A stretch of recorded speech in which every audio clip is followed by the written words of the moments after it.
Hey, everybody. Welcome back to The Collective. We have another fantastic show for you planned out today. I am very excited, and you should be too. Make sure you're doing all the things like the show, subscribe to the channel, hit the notification bell, do all that good stuff. Get your emails whenever we go live, of course, Wednesdays and Fridays. Now, we have Oak and Chad and Isaac and Sean here. I cannot wait to get this started. So let's get into some intros, and then we'll get right into the conversation. Oak, let's start with you. 10, 15 seconds. Who are you? Where you come from? All that good stuff. Get it up. Yeah, so I live in Daytona Beach, Florida. I did 23 years in the Army, retired lieutenant colonel as a combat arms officer. Now I wrote my book, and now I'm out on the speaking circuit talking about leadership. Love it. Love it. Chad, how about yourself? You got it. Chad McLean out in Peoria, Arizona, founder of Mental Joe Apparel, just trying to bring awareness to different modalities and mental health on the daily via apparel. So happy to be here with you guys, 112. So I'm in the AC today.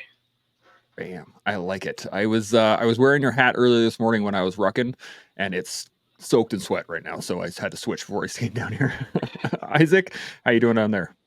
Yeah, I'm doing good. So my name's Isaac Miller. I was am a Marine Corps vet, and I'm the founder and CEO of Prolific PT Health and Fitness and Prolific Therapy Clinic. And honestly, just trying to help other veterans transition into a life of service after their first life of service and finding meaning through that. So love it. Sean, how's the mountains?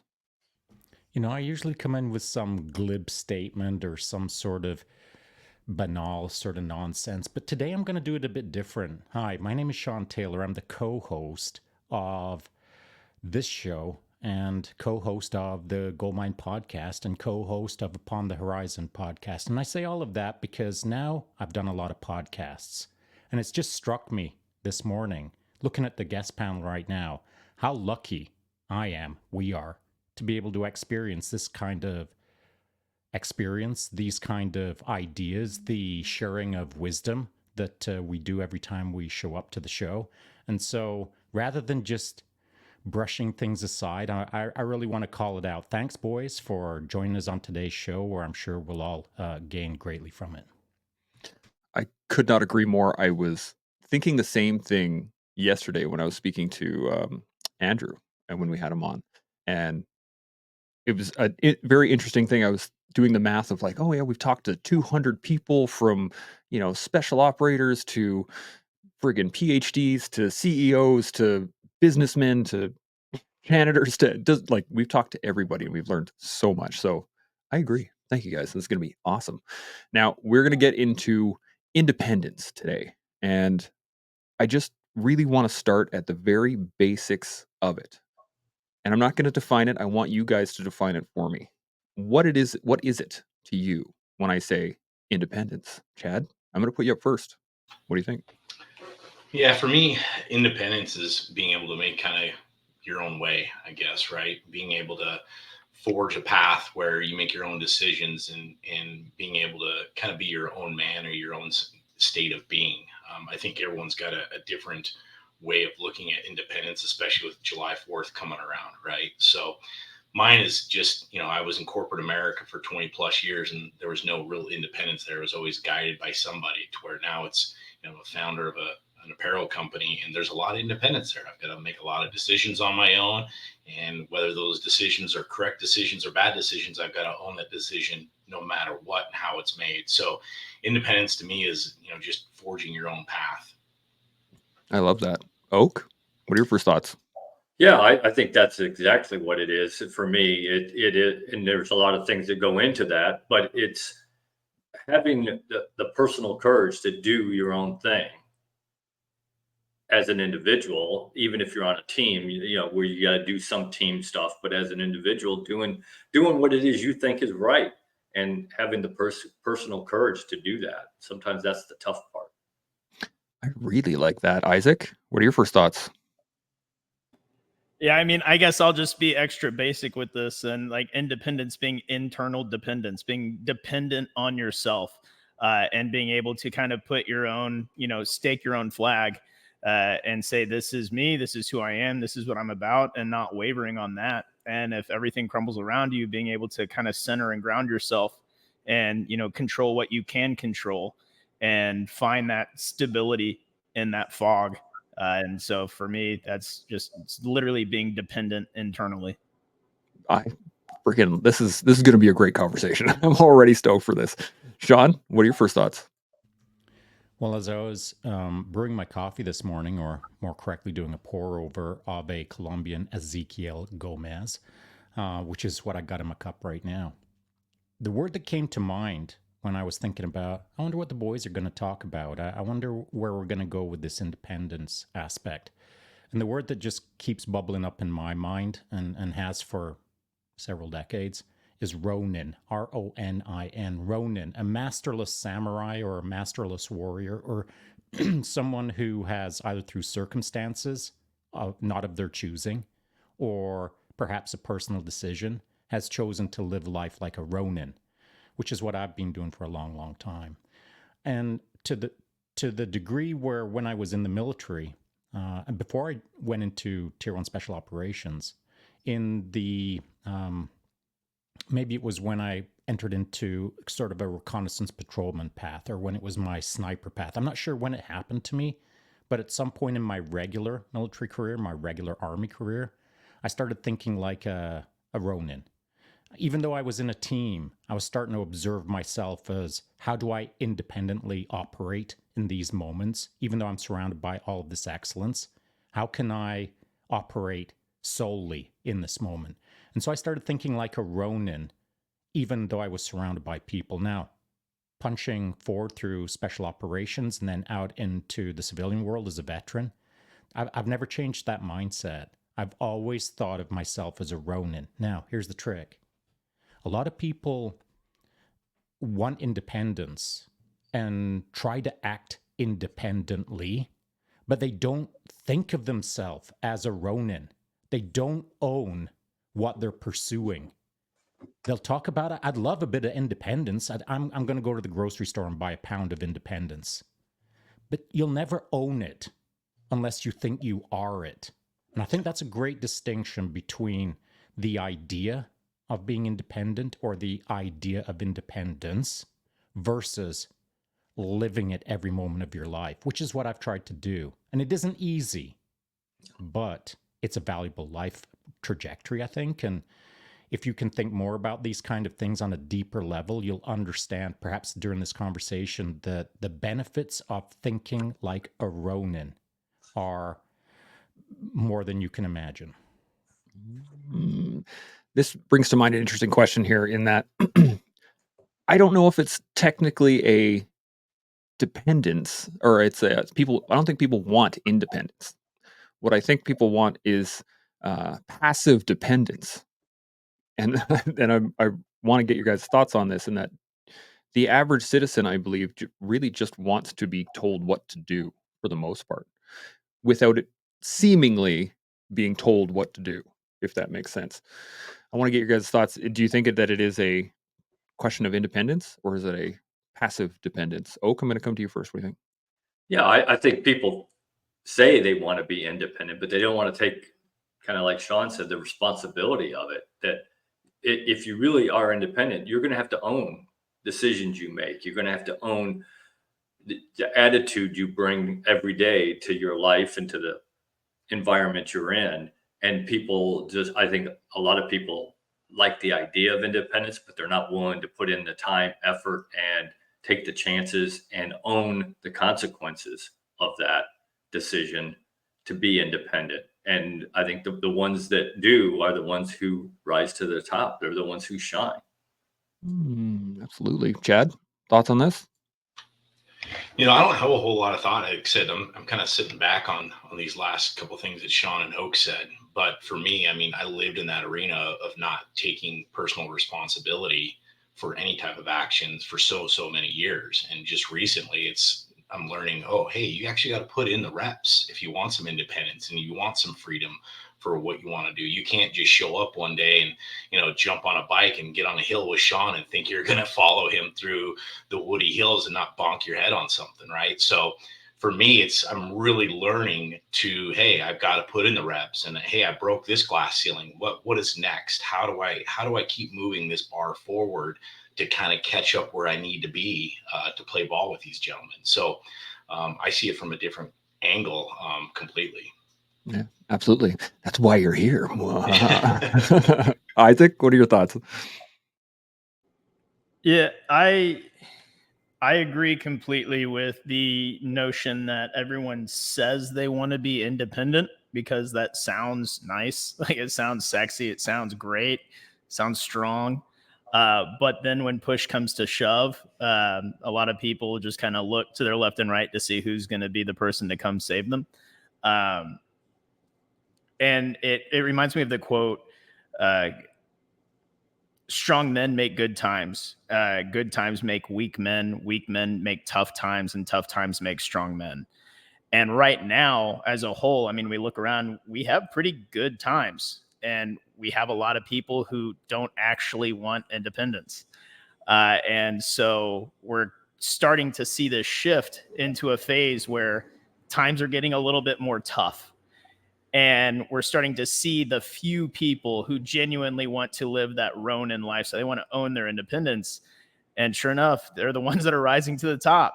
And so it's interesting to be able to sit back and look at it just like in society as a whole, and see how nice it is in theory, but how difficult it is in application when we live in countries that are honestly pretty great. Like they run as a whole pretty well and create a pretty comfortable lifestyle if you just play the cards right and essentially do what you're told by the people who tell you to do it. But how that can also decay over time. Absolutely. Sean, thoughts? Well, based on what Isaac just said, it reminds me of there's kind of almost like a clear division when it comes to independence. You've got this camp over here that is actively pursuing to be an independent person within society so that they can serve society better. And so I'll give myself as an example.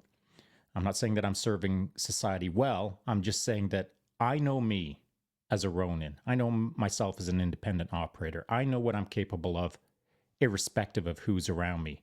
And that affords me the luxury of confidence. That affords me the luxury of stepping into or stepping off of or stepping out of whatever and smashing. I've said it before as a tongue-in-cheek joke. I could be in a loincloth with a dagger in my teeth and jump out of an airplane in the dark while putting my parachute on in the air, feel pretty comfortable landing and taking over the country. That's what I have in my mind. That's what I believe I'm capable of. And so, what do you believe you're capable of? Well, I was taught that I'm capable of a lot, but not a lot of people are taught that. They don't understand what they're capable of. And everyone, dude, I was the skinniest, underperformingest kid before I joined the Army. But then I got squared away. And then I started believing in myself. And then I started executing. And then I started exploring. And then I've adventured my way through life as a Ronin, which now allows me at this age to be able to shrug my shoulders and say, whatever, bro. Frickin' bring it. Zombies? Okay. Locusts? Okay. Whatever's coming across the horizon, it's a non-factor. Whatever trouble I get myself into, I know I can get myself out of. The liberty of being an independent human and not having to rely on anyone around you is so liberating. But trying to explain that to others is difficult.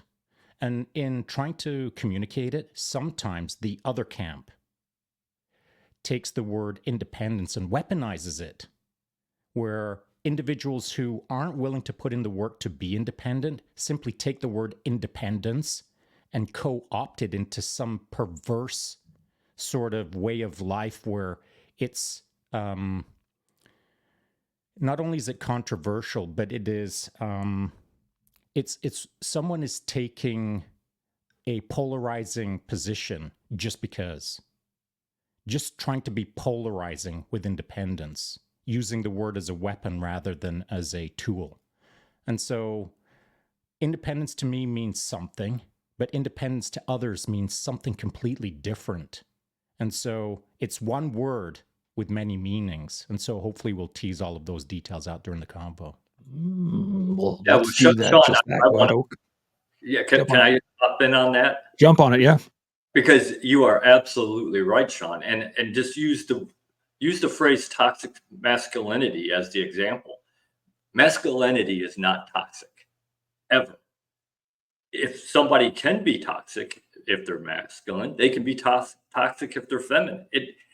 That is exactly what I think you're alluding to, Sean. And those people who aren't strong enough to decide for themselves that they want to be the best they can be and be that independent person who can survive things, they take those things and twist it on people who are, because they're too afraid to do it, or they're too weak to do it, or whatever it is that keeps them from doing what it is that they should be doing. Interesting, Isaac. What are you thinking on this? I think, and I appreciate Sean being able to say, like, I was the most, underperforming kid until I joined the army. And I think we live in a society where they hear the weaponization of independence, and then they meet adversity and they fail, and they say, maybe it's just not in the cards for me. I can't take failure. And maybe they haven't been taught how failure is actually necessary to be a performing human that benefits society. And so then it just fuels this camp that weaponizes, independence, and understanding that any one of us, any person who's listening to this, no matter, where you come from, who you are, what you look like, it doesn't matter. You can be that independent person who's actually benefiting society if you meet failure and accept it as a friend and learn and move forward to the next failure point and repeat and rinse and repeat and repeat. And you keep failing forward. It's just too many people, they can't stand failing, even if they know it's the thing that's going to push them forward. So they never get to meet that person that they would become at the end of that journey. Absolutely. Chad, thoughts?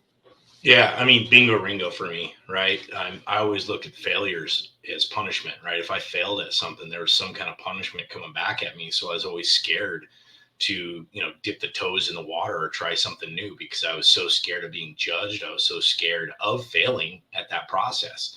To where now I look at it and I'm like, bring it, man. Like, the more failures I have, the better now. Because it's like, if I have all these failures, those are all lessons that I can learn, critique, move forward in a different manner, and execute better the next time.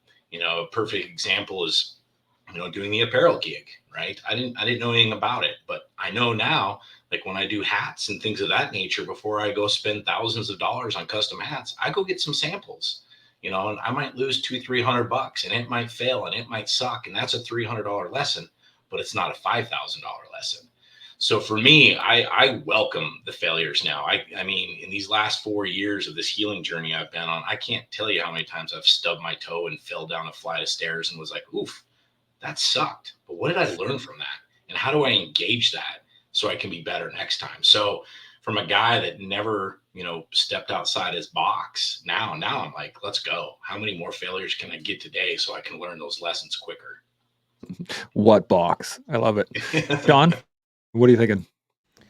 So yesterday I was up at the Tree of Suffering out on my bike, cracking off 22 knuckle push-ups. And once I finished my push-ups, I grabbed 3 sticks. If anyone doesn't know what I'm talking about, I have a bit of a pattern of kicking sticks out into the stratosphere. And so typically I always grab 3 sticks, and I'll iterate the sticks. So I'll grab 3 and I'll crack them. And then depending on my mood, depending on my satisfaction, depending on whether I feel like it felt right, which I'll get to in a sec, I might grab another 3 sticks, and then I might grab another 3 sticks. And I might grab 3 sticks for 27 iterations, or however long it takes for me in the moment, as I'm real-time feeling the moment, or we can call that mindfulness, where I feel like, okay, I'm satisfied. Now, sometimes I'm satisfied and sometimes I'm not. And so sometimes when I'm not satisfied with the 3-stick kick iteration, sometimes I'll just jump on my bike and ride away from it, unsatisfied. Because life isn't always about being satisfied. Now, in that moment, I could get the satisfaction. Maybe it'll take me 6 iterations. Maybe it'll take me 8 iterations until I do 3 sticks in a row. Typically, first time, I'll get 3 in a row. But if I don't, and if I'm unsatisfied, it doesn't mean that I'll immediately roll into, I need a win. I'm not leaving here until I get a win. Sometimes it's good to leave unsatisfied and stew on something for a little bit, like 24 hours for my next ride. And then I'll get up to the tree of suffering, grab 3 more sticks and see what's up. See what my mind thinks about the moment. See what my independent state of operation in that moment. So if I'm an independent operator, but I'm tied to my past failures, now I've got another guy in my rearview mirror called Sean, who failed 24 hours ago. And like, am I trying to stay in front of him? Am I looking over my shoulder, slowing myself down? I try not to dwell on the past like that. I do my thing, I feel my feel, and then I get on with my program. And that is difficult for a lot of people to exist in that real-time flow. It takes a lot of practice, and you're not going to get there ever, until you start trying to get there. These things don't fall out of the apple tree and hit you on the head. They are things that take active pursuit. And so you do it once. It's not a one and doneer. It's a one done every dayer. So for you to pursue independent operation, for you to operate in the real time as a Ronin, it is a daily habit. But to the point that the gents just kicked out. Yesterday when I was up at the Tree of Suffering, I was talking about how when over the last 40 years of my working career, I've been in a few trajectories. And for me, what I've learned is the first 2 years of whatever new thing I'm doing, like podcasting as the example, is what I used. It's freaking hellacious. Like, it's really hard on my head. It's really hard on everything.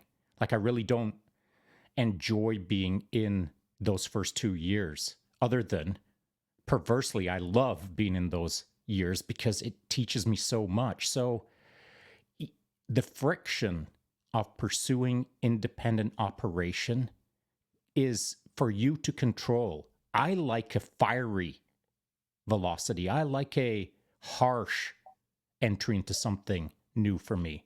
And I'll sink my teeth into it for 2 years or 3 years until I get my equilibrium. And then it starts unfolding for the next 7 or 12 or 27 years, whatever the case is. But those first 2 years for me in anything are super duper hard. It's because I engage hard. It's because I love the friction, because I know what it creates for me. But as I said yesterday, the failures, iteration after iteration after iteration, simply become more efficient and effective at processing until now. And before I started podcasting, and I think Chance can confirm this, I didn't want to start this podcasting thing, because Sean has done this kind of thing, not podcasting, but the process, so many times that Sean knows exactly what he's going to be facing in those first 2 to 3 years. And I just wasn't into it because I didn't see why I was going to do it.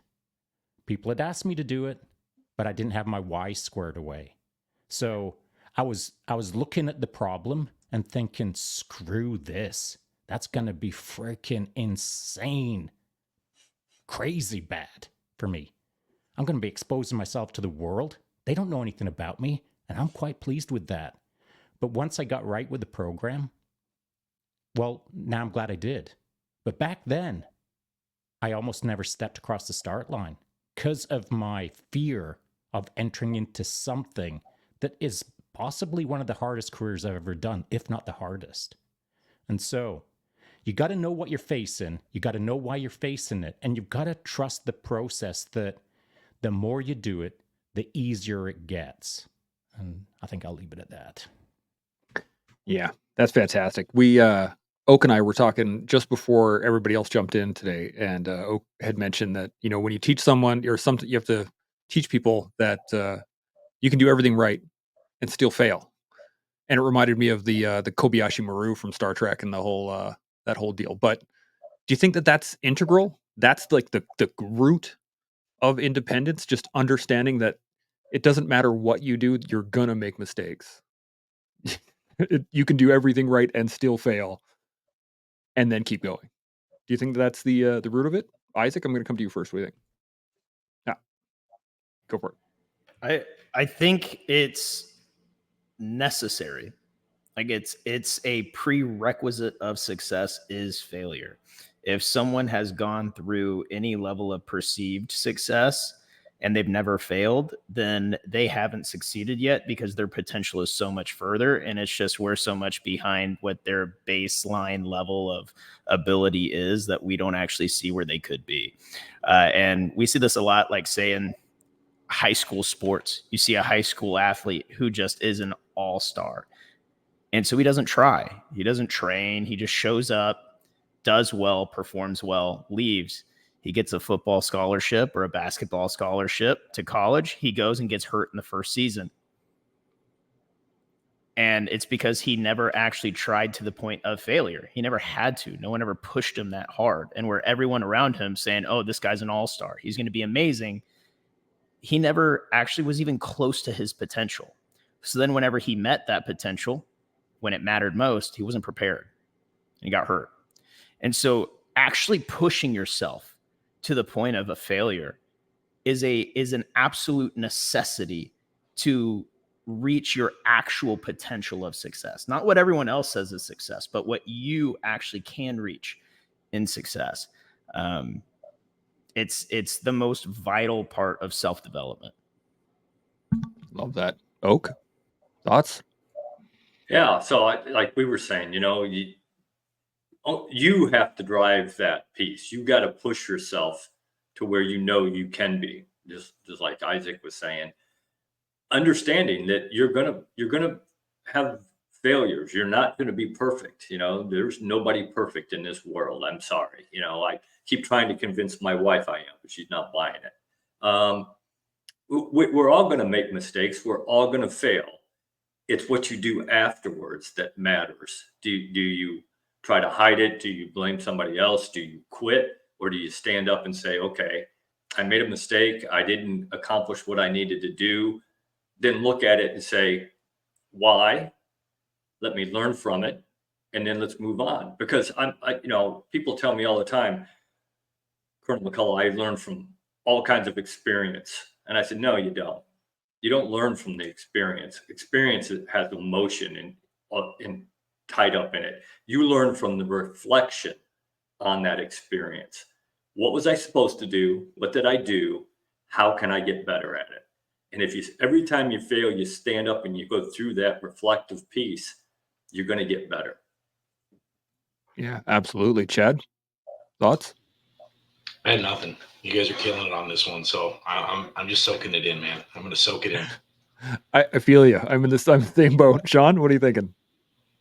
I got a couple of thoughts, and this is I'm gonna throw out the first thought because the second thought I'm more interested in. So the first thought is this on the Kobayashi Maru. I believe Chance way back in the day, didn't we do like a partial podcast or Yeah, we something like talked that. about the It was like Kobayashi Maru? 30 odd minutes, something like that. Yeah. Right. And I don't recall my opinion at the time, but my opinion now, I believe, hasn't changed. And so it's this. The Kobayashi Maru is great, man. Like, it's great to have something in front of you that isn't solvable. Like, it's impossible to solve. There is no winning situation. There's only the lesser of two evils that you've got to decide on. I think these things are imperative because, A, for a guy like me, what it does is teach me that not everything has a perfect solution, but it reinforces the fact that I've just got to think outside of the box harder. I believe that's what I said at the time, Chance. I started talking about Something like that, yeah.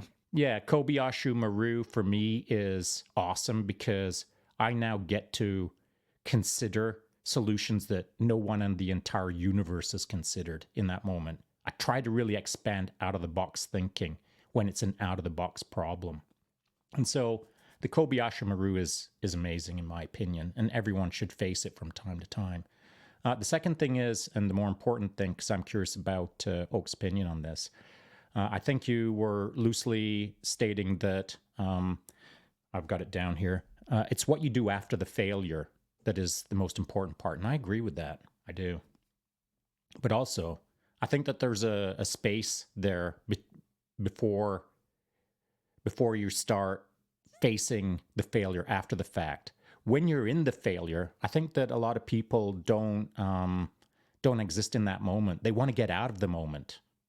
And so, as things are going sideways, they're just trying to be somewhere else in their mind, in their body, in their spirit, in their soul, however you want to categorize it. When things are getting tough, they want to leap into the future out of the failure so that they can start thinking about how did it go wrong, rather than being in it and absorbing every microsecond for all of the lessons that are in it to its fullness, to the totality of failure, and then stepping out and thinking about it after the fact. So, Oak, we're probably agreeing that the most important part is reflection on the failure in order to improve the forward path.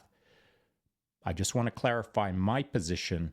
In the failure, don't try to jump out of the failure too soon, or you won't observe the lessons to their fullness. Yeah. And Oak, what are your thoughts? That's an interesting point of view. I've never really thought about it that way. I guess, I agree that you got to absorb the in the moment thing. I just never, I guess, thought about it that way. But I think the danger is that not people who are highly successful and who are driven, this isn't the danger, but the danger for people who aren't that way is that is when they stop. That's when they quit, is in the moment of that, absorbing all that pain and that heartache or whatever it is that it's caused, rather than then getting back up and saying, okay, I learned some things from this. Let's figure out how to get better at it. But I think, like, I just never thought of it that way, Sean. But that's a good way to think about it. And I'm glad that your response was a fuller sense of things, because I believe that you're right. There are people that aren't tooled up or aren't capable right now. They could be in the future if they Absolutely. started, but right now they don't have the wherewithal to live in the real time, mindfully processing the chaos, absorbing it in real time and processing in real time and having solutions in real time, and not being too fussed about it. I'm not saying that, in really, really tough situations that everyone's all cool cucumbers and processing like it's la-di-da down the yellow brick road. I'm not saying that. What I'm saying is highly capable people that have faced a lot of adversity, that are used to providing real-time out-of-the-box solutions, operate well in those moments. And for those kind of people, that's where you're supposed to be absorbing it all, looking for the deeper lessons that aren't right in front of your nose. And that's how we grow in the chaos. Absolutely. But for people who are stepping into it, as you stated, Oak, I think I have to think more balanced in these moments for people who don't have the wherewithal. So thanks. Chad, I saw you nodding your head furiously. What do you got? Yeah, the feel it to heal it kind of a thing, or setting into it, right? And again, with recent mistakes and stuff I've made, it's Sean nail on the head, right? Like, I sit in those moments now, and not to be reactionary of them to hurry up and fix them or hurry up and pivot, but to sit there, zoom out and go, okay, where did I screw up and how do I clean this up? Right. I was huge social media. I hated it. But now I'm learning to adapt to it, to follow the right individuals as kind of mentorships, as kind of a free education, if you will, right? Looking at it as, hearing people like Sean or anybody else on this panel that have failed and they're speaking up about their failures, and you go, oh, that dude fails. They recognize it and they improve the situation. Why can't I do that? And so now I'm learning through social media and different people who I'm following that, hey, like, they haven't got to the top of the mountain just because they jumped on a helicopter and it dropped them off there. No, they they put in some grime and grit and they got up there via a lot of failures, you know. So for me, that's where I'm really starting to learn to key in. And again, pausing in those failures, pausing in those moments of hurt and pain, and really feeling them so I can come out better on the other side. Like not negating it, like really feeling how bad that sucks and where can we improve next time. Yeah, absolutely. Isaac, thoughts on this? Yeah, I think this is literally like the pathway to gaining independence. Like it's understanding that when you're first on this journey and hitting those first failures, it's going to be a subconscious thing that you just jump out of it, that you disassociate, that you disconnect, and that you go out of the pain. And you do that a couple times, and suddenly you learn, wait a second, I recognize this pattern. And you start to create this self-reflection. And after learning this self-reflection, then you start to recognize when you're hitting those points again, and you stop yourself in it and you think, what are all the things going on right now? What is going on in my, the first time I ever was put in a kind of dangerous situation, I froze. And it took other people kind of pulling me out of it for me to react. A few times later, it's suddenly like, okay, there's all these things going on. We have to make these decisions. After the fact, realizing half those decisions were wrong, but at least they were decisions and they were made and we moved forward. And then there comes a time where you can actually, in the moment, and everyone's freaking out, and everything's going wrong, you can stop and see that 360 view around you of what's going on, map that field and understand these things going on and make better decisions, mitigate the failures, understand the lesser of two evils and pick the one that's going to cause the most beneficial effect and move forward with it.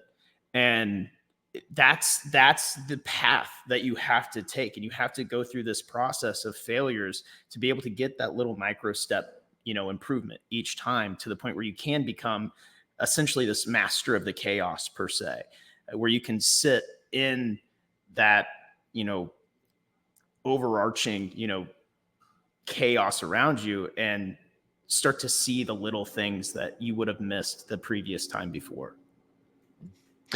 This is, it's getting in my head, and I just I think it really comes back to decision making, actually. And I want to tell you a little story quickly, and then I want to get your thoughts on this. But so I was watching this little documentary a few days ago, and it was about maze running mice, and it's like there's a game done by all the universities where they try to program a robotic mice to AI its way to the center of through a maze. And they were finding that initially, a lot of it took a long time for it to make all the decisions to make it through all the way to the exit. But then they started making strides, started making changes, they started recognizing patterns, they started doing all these things that allowed them to make better decisions every iteration, every turn that they made. And so they started seeing huge jumps in time. So it would be like 12 minutes for a mouse to get through a maze initially, and then it was like 7, and then it was like 5, and then it was 3, and so the variations, the benefits that they were getting in time started to shrink, because the things that they were changing within the pattern became smaller and smaller and smaller and smaller. And so I'm wondering, do you think that the reason people either stop doing this or quit these beneficial things that they want to do, this path to independence, why they stop doing it, is due to the fact that those changes become harder and harder to see? They become smaller and more nuanced, and those the lessons that you have to take from the mistakes become that much smaller. I'm going to come to Sean on this one first. What do you think? Well, thanks, because I got a whole pile of things brewing in my head right now based on that scenario. And so I'm just going to limit it to 2 thoughts. The first one is how you ended the scenario, and that is, things get smaller. It's more difficult to engage in these tiny little adjustments, tiny little improvements in efficiency and effectiveness. And so sometimes people will they're not as excited to pursue the excellence. Is that fair to say, Chance? Yeah, I'd say so. And I think the reason for that is because they've never experienced that excellence. I mean, it's addictive to do something incredibly well. And like, I'm not saying that I'm incredibly good at things, but the things that I've done pretty well, I appreciate doing them, man. Like when I extracted my coffee this morning, that wasn't a careless moment. That was me crafting the best cup of coffee in Canada. You know what I'm saying? That's how I think. And so I didn't think that way 30 years ago because I didn't know it was possible to brew the best cup of coffee in Canada. Now, I mean, it's arguable whether it was the best, but it's damn good. And so I'm pursuing a glass ceiling that doesn't exist in my mind. I'm just going to brew the best cup of coffee in the world at some point in my future because I'm actively hunting it. And why am I actively hunting it? Because I know what it feels like, man. I know what it feels like to crack something out of the freaking stadium and into another country. I love it. It's not just satisfying. It's intriguing. And it's not just intriguing, it's mysterious. And it's many things that I could attach words to that would hopefully compel someone to pursue the minutia improvements that take you to a level that is rarefied air. And the moment that you can tell yourself as you're brewing your cup of coffee, there is nobody in the world right now that brewed a cup of coffee quite like I did today. I know there's a bunch of people drinking coffee, but that doesn't mean that they're aware of what I'm drinking this morning and how good it is. And so how do you explain that to people? Well, this morning I was brewing my coffee and I thought, no one knows that every single extraction that I do, I stick my nose into the cup as it's brewing to have those early aromas kicking off. And so it's just a thing that I do. But I don't know if a lot of people do that. And so I actually got a photo of me sticking my nose in my coffee as I do, just on a little timer photo. And then I put it to the internet and whatever I said. But really what I wanted to say was this. Man, if you ain't smelling your coffee every morning, are you even drinking coffee? Are you even involved in your morning? Are you part of a process? If you somehow wake up in the morning and your cup is empty in your hand and you're not even sure how much you drank of it, you ain't in the game, your game, not my game. Get in your game where you're experiencing life to a degree where you're pursuing it beyond your wildest dreams so that you are effectively pursuing the best cup of coffee in the world. I don't think enough people do it. Now back to your maze scenario, Chance. So if people aren't pursuing to the nth degree in order to experience that excellence, maybe they get bored in the maze, maybe they don't see the minutia improvements are worth it. Well, the maze is the world and the mouse is the human, but the mouse is in the maze by themselves. But as humans, we're not in the maze by ourselves. I could throw a book into that maze, and if the mouse could read, now it's smarter, now it's moving better. If I could hover over that maze and talk to the mouse, dude, just take a left and here's why. Then I could shape the directory or the trajectory of that mouse. That's what we do in our lives, in our world. If you're struggling as an independent operator, as a Ronin, trying to figure out how to do your life better, it's a solo journey, but it ain't like absent of help. And so I can frisbee a book to someone across the room and say, read that and you'll be twice as good as you are today. There's books out there that will do that for you. And so it's our job not only to live our life, but it's to explore the people around us, explore the wisdom around us that comes in books and movies and friends. And so never think that this solo journey is so solo that you can't get help. And even if you've got no friends, a book is a friend if you choose the right book. It's fascinating. Oak, you got any thoughts on any of that? Yeah, absolutely. I think he's absolutely right. But I would take it even one step further. Not only can you get help from other people, but if you're a true, my leader, then you ought to be trying to help other people, throwing them books, giving them, some advice. Because I think what the problem is, like Sean was saying, that pursuit of excellence is not easy.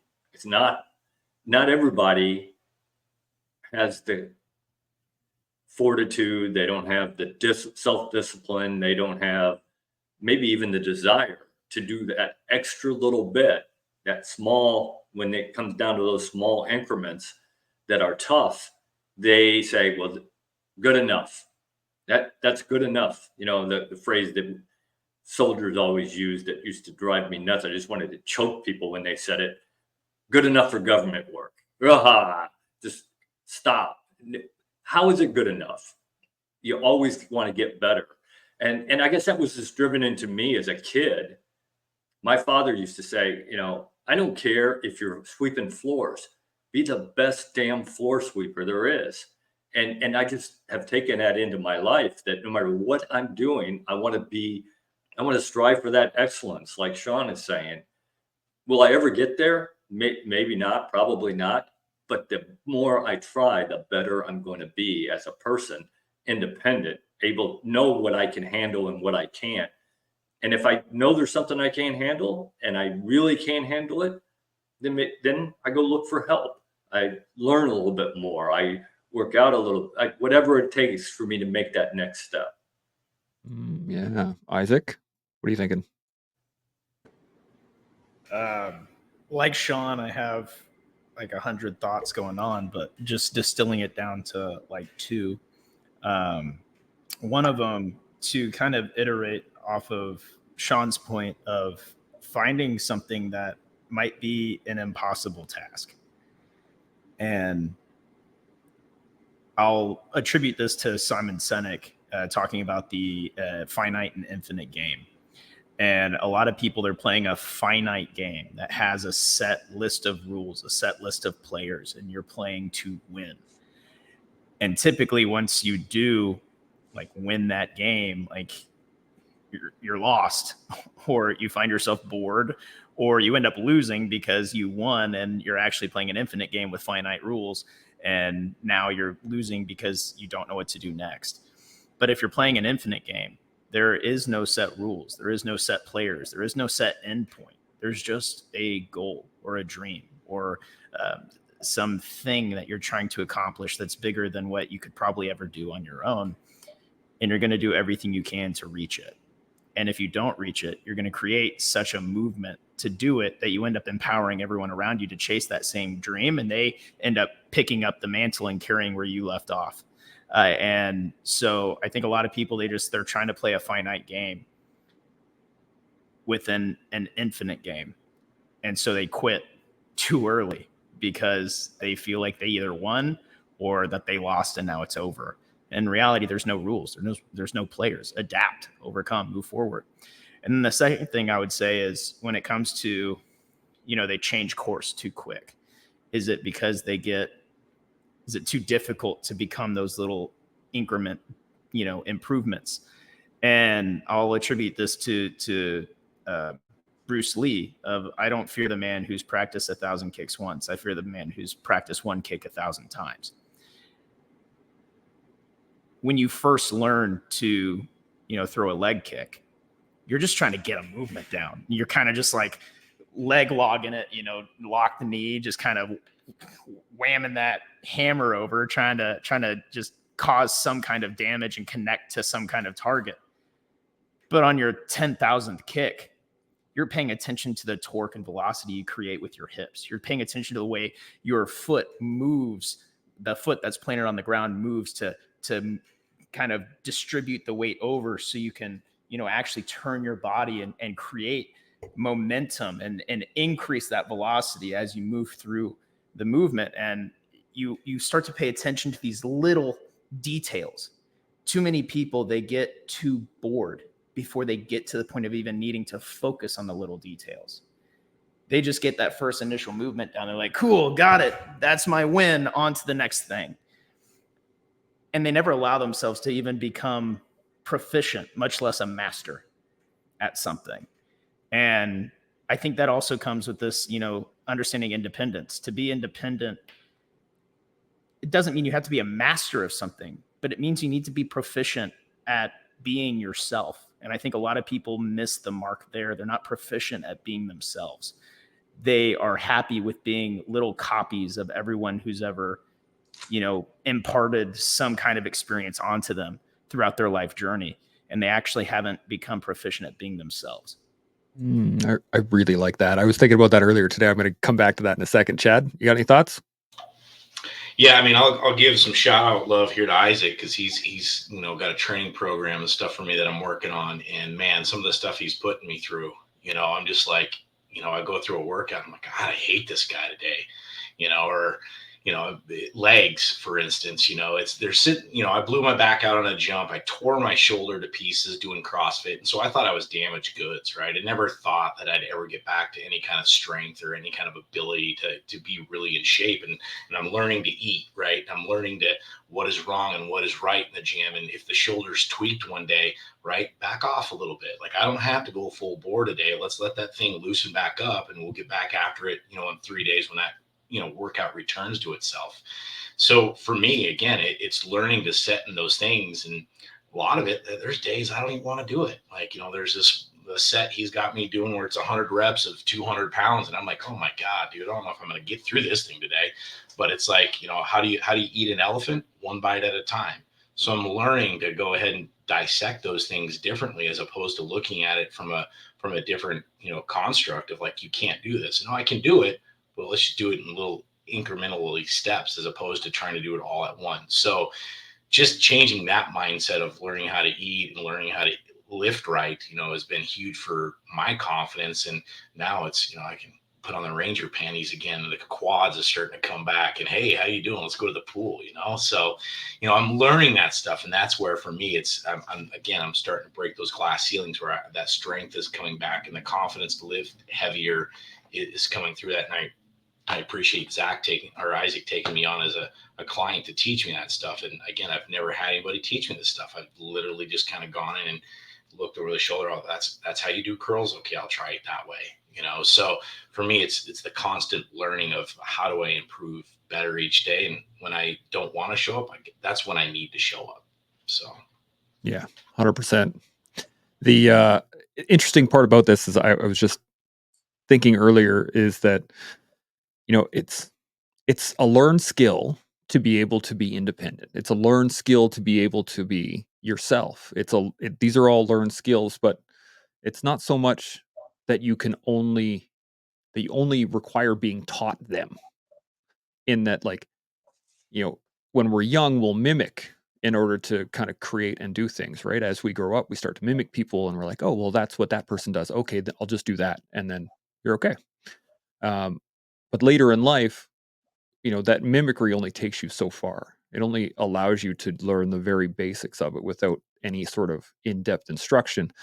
But the key, as we kind of said earlier, is in experience. So I'm wondering where you guys kind of lean on this. How much, like, what's the ratio between being taught how to do this and the experience? And then, getting that information afterwards as well, having that constant coaching relationship back and forth with yourself.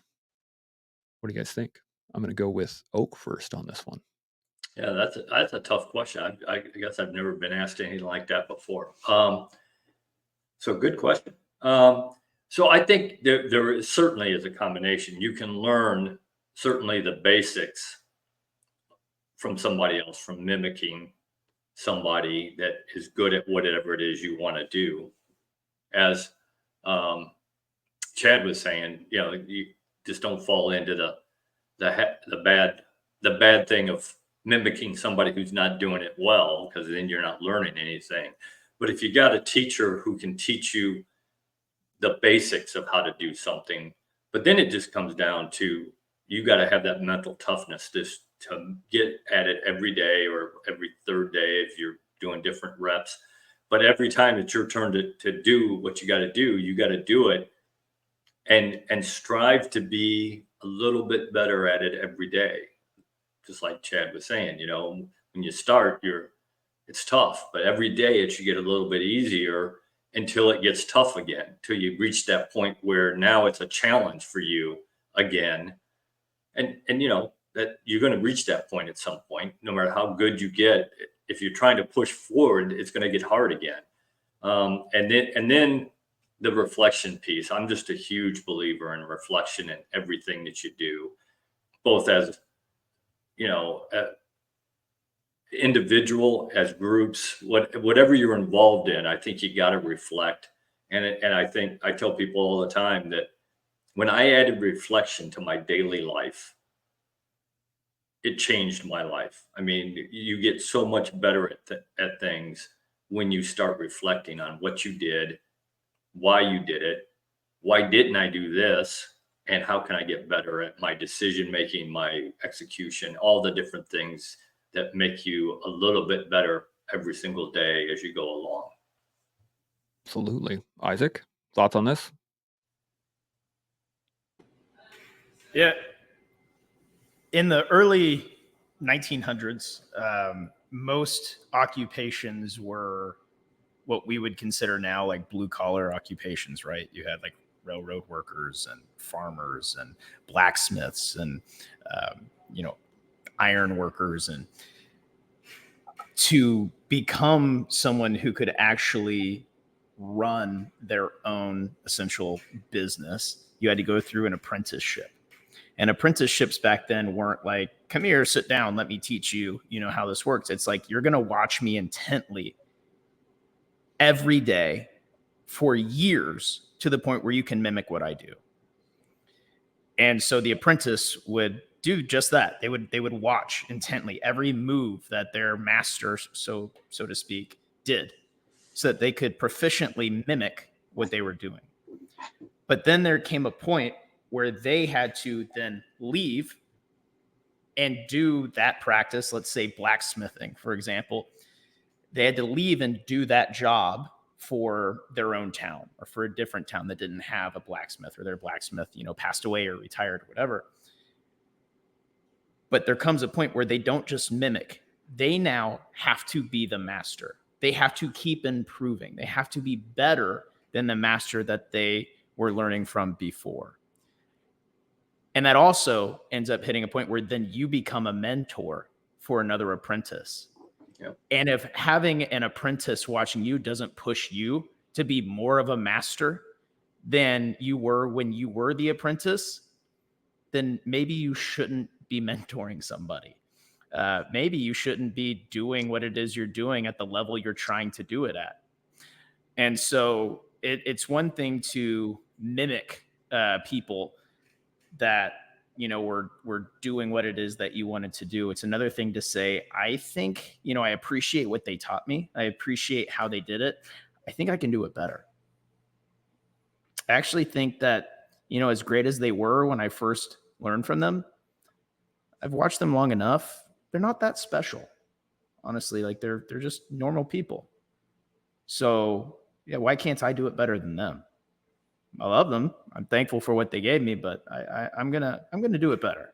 I'm gonna go ahead and do this my way, and use the skills that they taught me, inject my own ferocious and relentless intent and focus, and do this better. I really like that. Chad, any thoughts on this? None. I'm going to keep it there. I like where this is going. I don't want to step on it. I'm soaking this in. Raj, Sean, thoughts? I do. So I like it, and I like someone who's got the audacity to strive to the degree where they tell themselves, "I'm going to do it better, man." Doesn't matter whether you do or not. That's completely irrelevant. But having the audacity to believe in yourself to a degree where you're just going to smoke the competition. You're just going to do it better than anyone has ever done it before on the entire planet. I mean, that takes guts, man. That takes brass. I wish more people would had more brass to push harder, to have the self-belief, even if it's delusional, to have the self-belief to push like they've never pushed before. Break through all the glass ceilings that they had in their head. shoot out to the stratosphere of excellence. You gotta strive for the impossible. And so what is the impossible? I'm just gonna craft out a win condition. Because, I mean, we can talk about, you try really hard and on your deathbed you did a pretty good job. And is that a win condition? To some people it is. Here's my win condition in anything that I do. It's finding the state of no mind in the thing that I'm doing.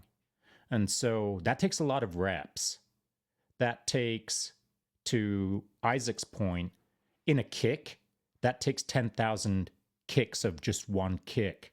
And I've done in excess of 10,000 kicks in my life. And I'll say this, my win condition when I kick a stick is upon completion of kicking the stick, I wonder to myself, how far did I kick it? Because I am unaware in the moment of what I'm doing. I've done the kick so many times, the kick doesn't exist.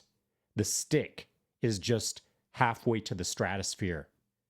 Because I've done it so many times, I enter into a state of no mind.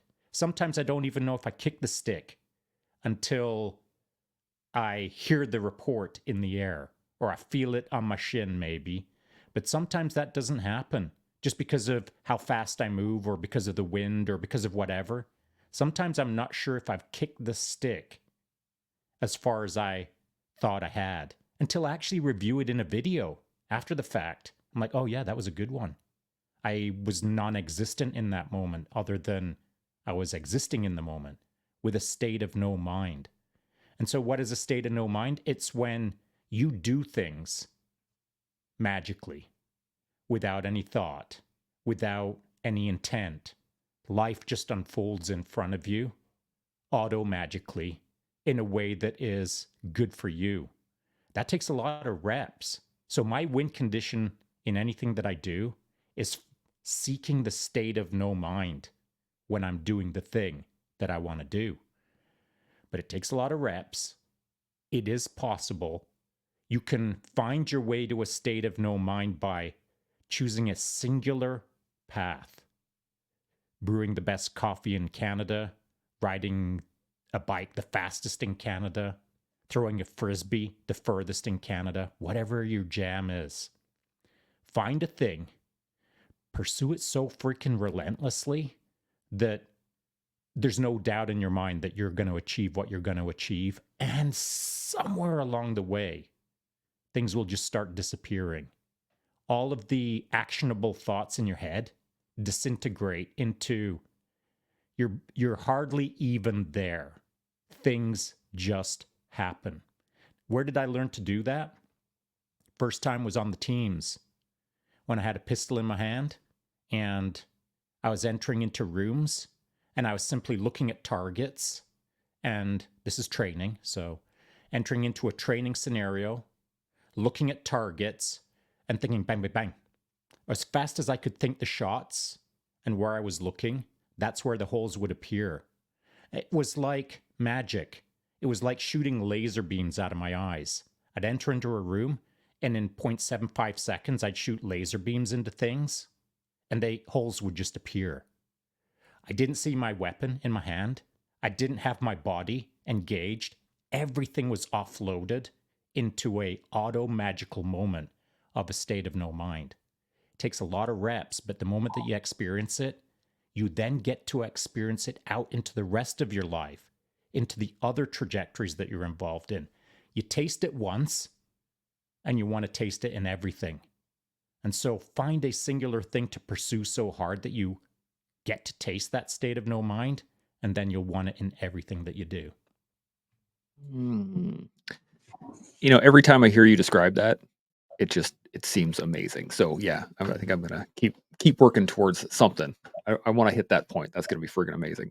Now I have a question specifically on that, because earlier we had talked about being in rarefied air, right? You do something to such a level that you enter into a space that not many people have been, or not many people are, and by doing so, that's going to set you apart, right? You are literally setting yourself apart from the rest of the people below the cloud line or whatever it is climbing. But then how do we become a part of something else? How do we work independently within units? Like for yourself, Sean, working in the teams, doing training to that level, how do we integrate that with others that are in said rarefied air? I'm going to come right back to you, Sean. What do you think? Well, if it's so that's a different scenario than what we have been talking about, and that is being independent, or a Ronin, or a solo operator, or living life the way that you think is best for you and all those around you, but still independently.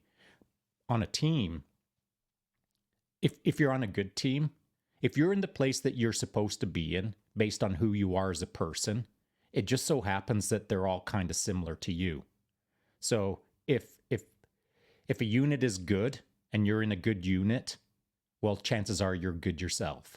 And if you're not good, then chances are you'll be bounced pretty quickly. And so things just become normal. At whatever level you're in, as you level up, if you're leveling up into the right organization or the right crew or the right pals, then everything is just normal. The only time that you notice things aren't normal is when the crew that you're standing with bumps into another crew that is 4 levels lower, whatever that means to anyone out there. To me, what it means is it's a noticeable difference on they walk different, they talk different, they look different, they are ... different. And I think that's an important aspect for people to understand, that for me, it's not about whether you're tier 1 or tier 12 or tier 97. Those things aren't important. What is important is that you get to experience excellence, and then you can hold it as a baseline standard to then evaluate the rest of your life against. So once you've tasted excellence, you should be looking for it in everything else around you. But by tasting excellence, you can also see where it isn't excellent. It's not just a up, up, up. It's also used for me as a metric to, I don't want any of that. No, that sucks. That's weak sauce. That's 47 levels lower than I want to be. I want to get in the game with people who are at X level. So that's generally how I treat it. Interesting. Oak, you got any thoughts on this? Yeah, I absolutely agree with what Sean's saying, but I think, when you're on that level with other people, you still are helping to pull or push whatever is the requirement to make somebody else who isn't quite as good as you. They're still better than 90% of the people out there, and they deserve to be on your team, but they're just not to the level that they should be. Then you're either pushing them if you're above them, or you're being pulled by them if you're below them to get to where everybody is tasting that excellence and experiencing that excellence.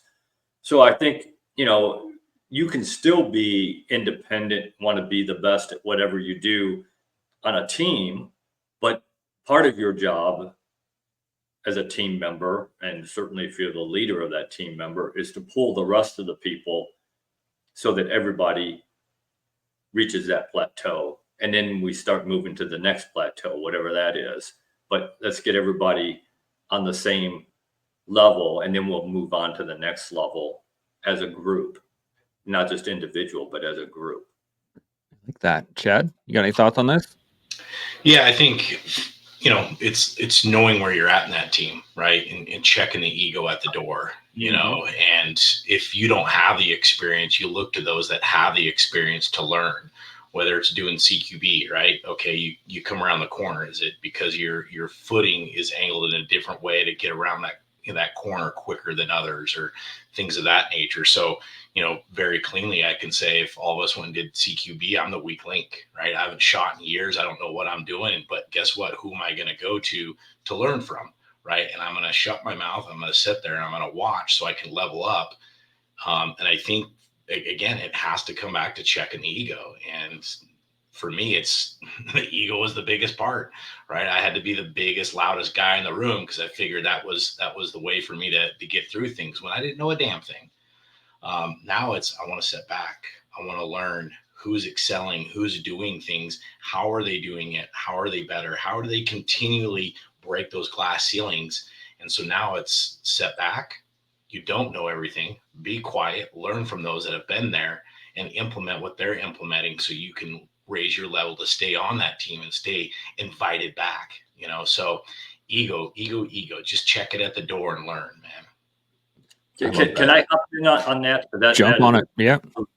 That's an absolute excellent point, Chad. And that brings a thought to my head. I was somewhere, I either read it or heard Kobe Bryant say it, or whoever it was that said it. But when Kobe Bryant, who, is one of the probably best basketball players to ever play, not as good as Michael Jordan, but pretty good. And when he was good in high school, but he knew when he went off to college that he was going to be at a whole nother level. And he asked his dad, he said, "Dad, am I good enough? Am I going to be able to make it?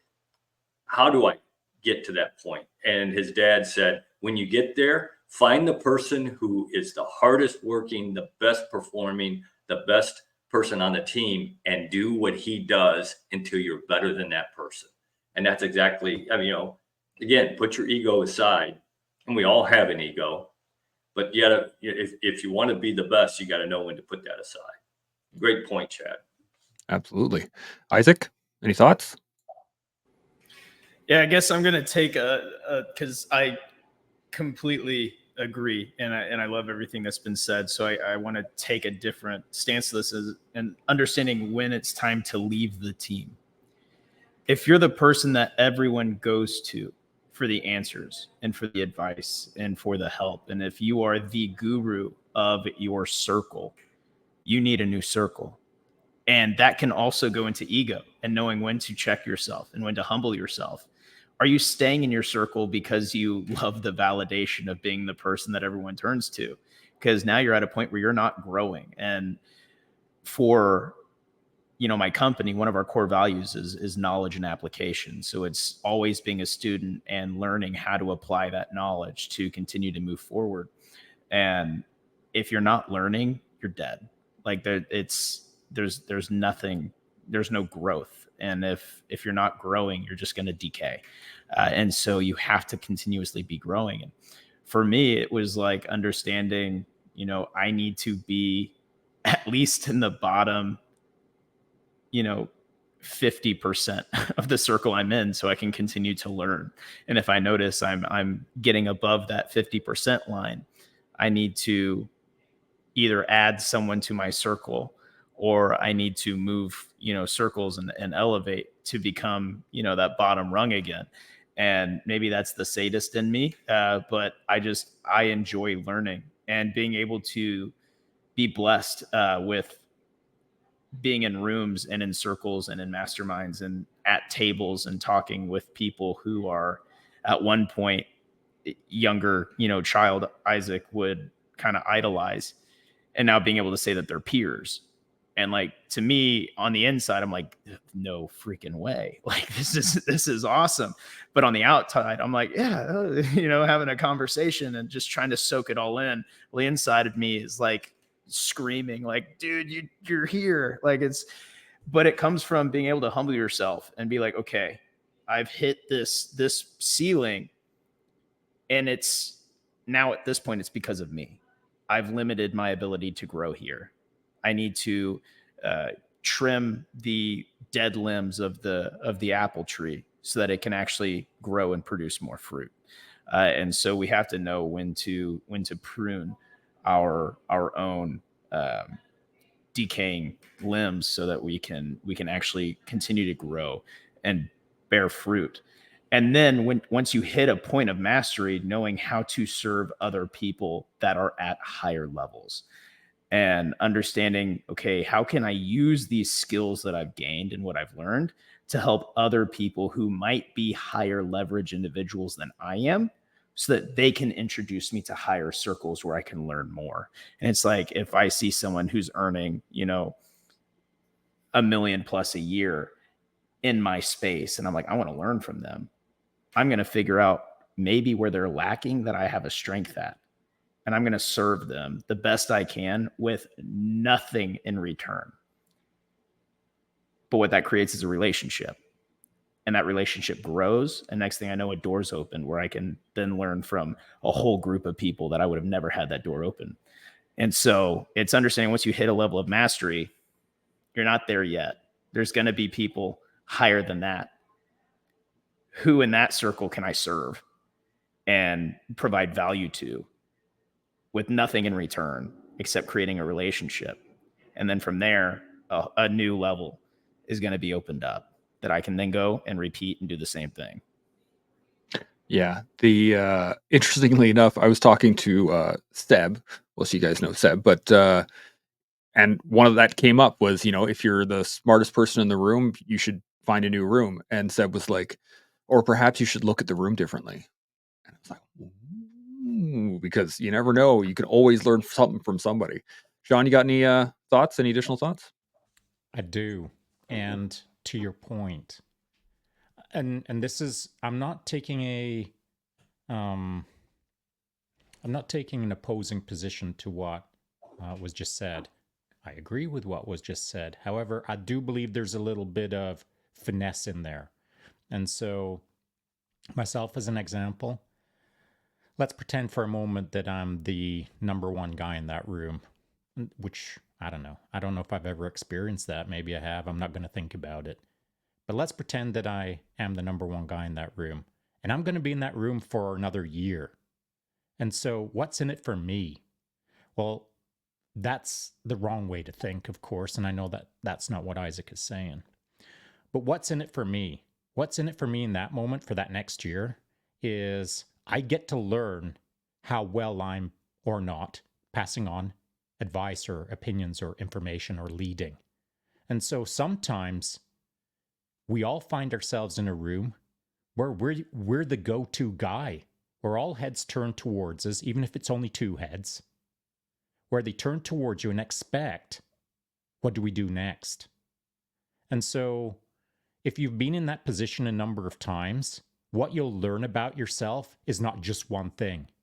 So for a full year, I could learn new things about myself as the guy in that moment, just by all of the different ways that I'm trying to serve that room through a bunch of different puzzles or challenges or events. And so don't be too hasty to skedaddle out of the room and look for re-slipping into another room that's the bottom 50% to keep on learning at a ferocious pace. What I would suggest is this, and again, I'm not disagreeing with Isaac. I'm simply bolting on a different piece to the puzzle, and that is stay in that room. Lead.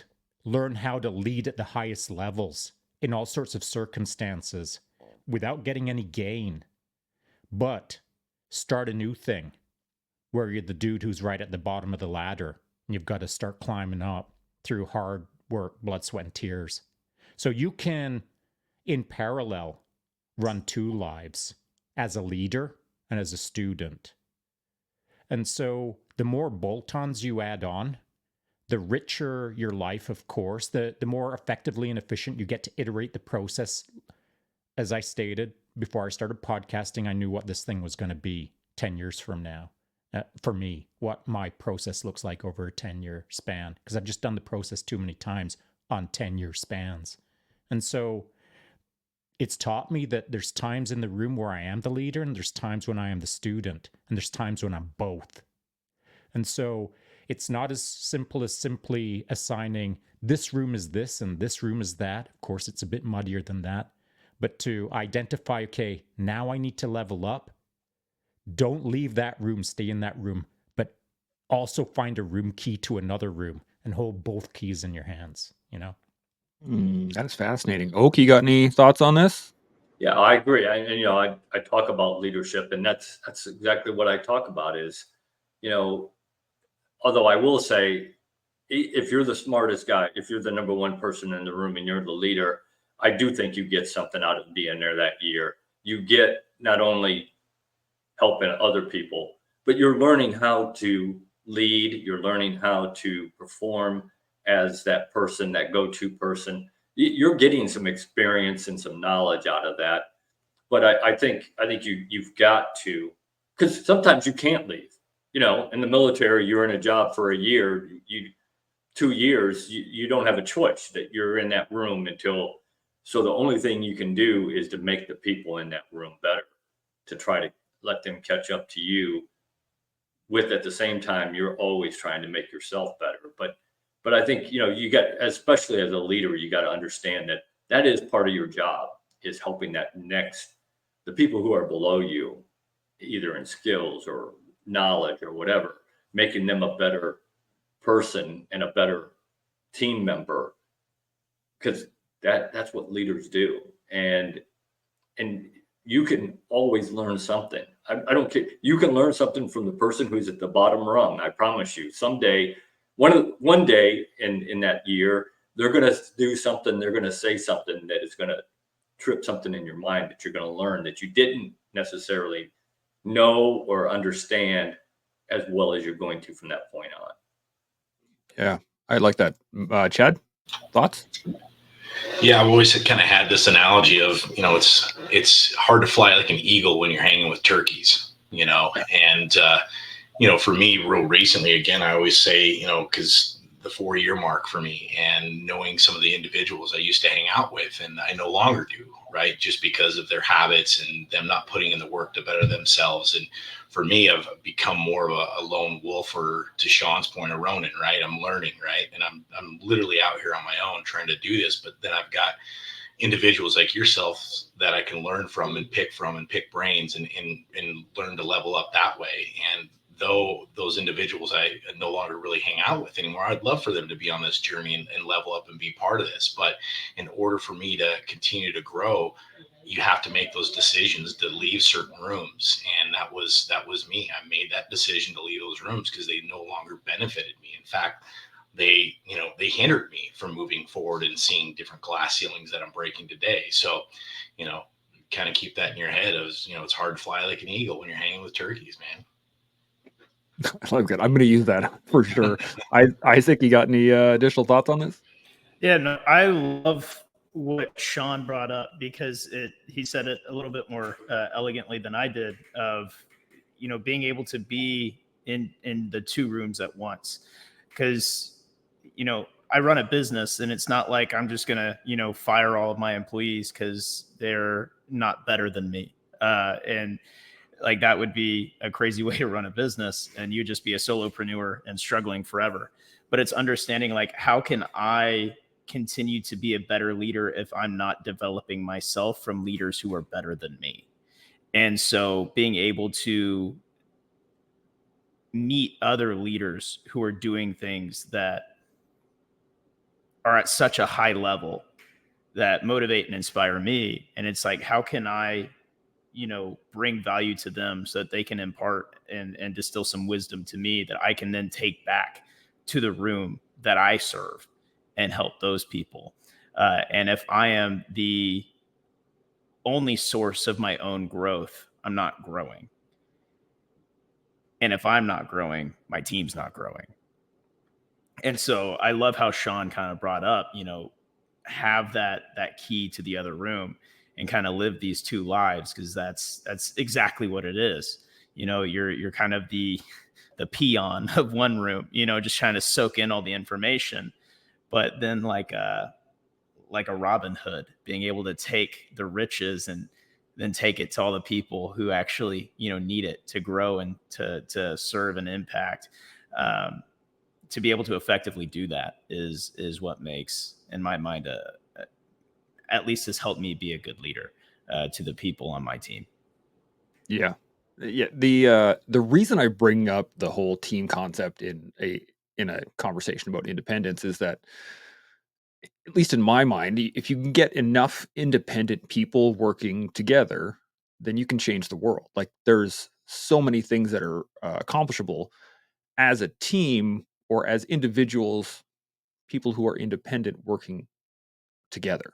And I want to ask you guys specifically about this, in that, we have our society in North America, we have Canadians and we have Americans here, and we're talking about the most of the North American continent right now. But how do we, as independent people, teach, I guess, those that aren't independent, those that are dependent? How do we basically show them the benefits of it, even though there's struggles? How do we get them to see, I guess, in the same way that we look at it, not like, okay, yeah, there's difficulty here, awesome, let's get after it, and then do that? How do we bring the masses with us? Let's put it that way. I'm gonna go with Chad first. What do you think? Unmute first, Chet. Yeah, I think it's leading by example, one, and two, just leveling up constantly. You can't sit there on the couch with your bag of Doritos and live the life behind a TV screen, and then you're trying to tell people how they should live their life or how they should move and shake, right? So I think you've got to lead by example, and you got to keep putting the best foot forward. You got to have integrity, and whether they believe it or they're on that boat or not, like, you still got to put that best foot forward so they can see that you're actually putting in that work. Yeah, absolutely. Oak, what are your thoughts? Oh, sorry, I had you muted. Hold on a second. There we I go. absolutely agree that you got to set the example every day in everything you do, because people are watching. Like you and I were talking about before the show, people are watching all the time. And when you don't think they're watching, they are. And if you're not doing it right, if you're not showing up every day, then they're going to see that. But I think we also have to be realistic, and that we can pull some of them out of the masses to get on this road, but a good percentage of the masses don't want to be on this road. And no matter what we do to try to pull them along and show them what it looks like, they're happy being right where they are. And I don't know that, you should try to make them better. And that's part of my mantle, is that I want to make everybody as good as they can be. But you also have to understand that at some point you got to move on to the next person, because that person doesn't have any desire to put in the effort, the work, the self-discipline, and all the things it's going to take for them to get to the point where what we're talking about. Yeah, I could not agree more with that one. Isaac, you got any thoughts on this? Yeah. So for me, I'll just say a personal example is fatherhood and entrepreneurship. And fatherhood being, you literally are raising the next generation that carries your name. Are you going to raise them to be independent impact makers? Or are you going to raise them to be dependent, like people who just need everything catered to them? And that's where you literally, as a human, can help shape the next generation to be something that's more productive for society and serves at a higher level. And then entrepreneurship, for the longest time, I just ran a solopreneur business. And now, for the past year, I've had a team with employees, and it's growing and it's building. And understanding that now having employees, and especially because a lot of my employees are from the military and first responder space, this culture that we build is that of, people who understand independence, and they want to, put their flag in the ground. But now that flag is unified under a bigger flag, which is Prolific, which is our brand. But then we get to go out and take that culture and service thousands of people. We serve thousands of people with their health, with their fitness, whether it's through physical therapy or occupational or through nutrition and training. And through us serving them with our culture, with our core values, we get to see their lives change. And we get to see a shift in communities and in cities where, yes, you might have masses who want to just kind of be comfortable where they're at. But then their cousin or their sister or their brother or their dad or their son is working with this team, and suddenly their lives are improving, their quality of life is improving. And a lot of the people we serve are also business owners, or they're doctors or dentists or lawyers. So then they go out and they serve hundreds or thousands of people. And if we get to kind of help shift their mindset with the culture of our business. But then it allows them to use their business to shift the culture of everyone they serve. Suddenly it's a different game. Absolutely. Sean, thoughts? How to save the world? I don't know. I really don't know. I've been trying. Here's my thought. So of course I'm pretty new to the social media game and only been at it 2 years. And the general theme, as Chance has stated in the past, is we're just trying to help the world. We're just trying to help our fellow man. We're trying to do it for free. We're trying to bring in cool people who are really wise and pass on their experience for free to help our fellow man. So now all of that is in place. But like 30 years ago, nothing was in place. I left tier 1 and then I just started smashing on careers, smashing on trajectories, smashing on myself, smashing on the world, and learned a whole bunch of things. Then I popped up out of the woodwork 2 years ago, and people were surprised that I could kick sticks in the air. Yeah, because I've been doing martial arts 40 years, bro. Welcome to my world that I don't talk about. And so I say all of that to make this point. There's so many ways to lead. There's so many ways to impress. There's so many ways to do all kinds of things. My way is my way. Oak's way is his way. Chance, Isaac, Chad, we all lead in a certain fashion, and that doesn't mean that it has to be the same, because our journeys have been different, our experiences have been different, who we've talked to in our lives have been different, our sense of social responsibility, our ethics, our morals. We might be closely aligned, but they're all different. But I do know this, that today, as I look at the panel, my way is different than others. And so it takes a team of others to combine their heads to address most of the ways to lead, to address most of the ways to live a good life. We can only represent it through action. And so I feel that my body of work is evidence of deeds, not words, or facta non verba. And that is sorely lacking in this topic. That if you really, really, really want to do well in life, you got to get right with the idea of action. Not thought, not dreams, not scribbling it down in your journal and thinking that that is an action. What you have to do is embrace life to the maximum. Here's why. I put down some notes yesterday. This is in reference to our podcast Ambition the other day. Let's see if I can get that. There we go. So what we're looking at, I drew this out a couple nights ago. And in that little block in the middle, from the age of 20 to 60, you've got your ambition phase. From 0 to 20 years of age, you're basically observing life and trying to figure out what's your first move. My first move was the army. And then from 60 years on, and this is to Oak's point earlier, eventually you've got to start doing some reflection, some insight.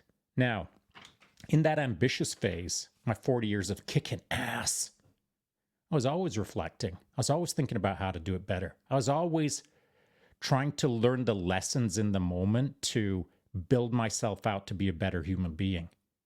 But now, at 60, I've decided that my next phase in life is freaking bearing down and really thinking deeply about my 40 years of experiences, about my 40 years of kicking ass and taking names. And so, nothing changes unless you start changing the way you think. If you're an underperformer, you'll always underperform until you inject a pattern interrupt, which can happen in a millisecond, and that is, I'm going to do better. Now, doing better is something that we've been talking about for the last 94 minutes. And so, if you haven't figured it out by now, if you haven't picked up some actionable bullet points in the conversation so far, perhaps what we can do for the next few minutes, Chance, is talk about actionable items that people can engage in initially to start seeing some sort of process in front of them that they can start seeing some success in. Because I know this. In my life, I've bumped into people that just don't even know there's a process. They've moved through life and they've never bumped into the right person or the right school or the right organization that taught them the way, the path, the process. And so maybe we can talk about that for a little bit here. Absolutely. That's a great idea. Okay, so this is what I'm thinking right now. We're talking kind of like lessons learned, right, Sean, that we were thinking of? Yeah. So, okay, Chad, I'm going to come to you first. In all of, I'm going to break down your whole life here. Yeah. Your top 2 lessons learned on being independent, on being like actionable items that you learned directly. What do you got? Yeah, failure's okay. I mean, again, I go back to failure always equaled punishment for me. So again, scared to put the toe in the water, scared to learn new things. Now it's no, failure is a great tool to have because I can reflect on it. I can be better. And then also just taking it one day at a time. And then reflecting back of where I was and where I am today and how I'm getting better each and every single day. I never understood the old quote of, 1% each day. I'm like, what does that even mean? I didn't have the context. I didn't have the mind to be like, what is this 1% a day thing? Like, I don't understand it. Well, you've got to put in the reps, and that is your 1% a day. If I am better today, then next week I'm going to be able to hit that leg press that Isaac throws me on. I'm going to be able to do that by an extra 10 pounds or an extra 5 reps, right? So I can't beat myself up from where I was 4 years ago. I need to continually reflect on that and continually grow. I like it. Embrace failure and refine daily. Love it. Oak, what are your top 2 lessons learned?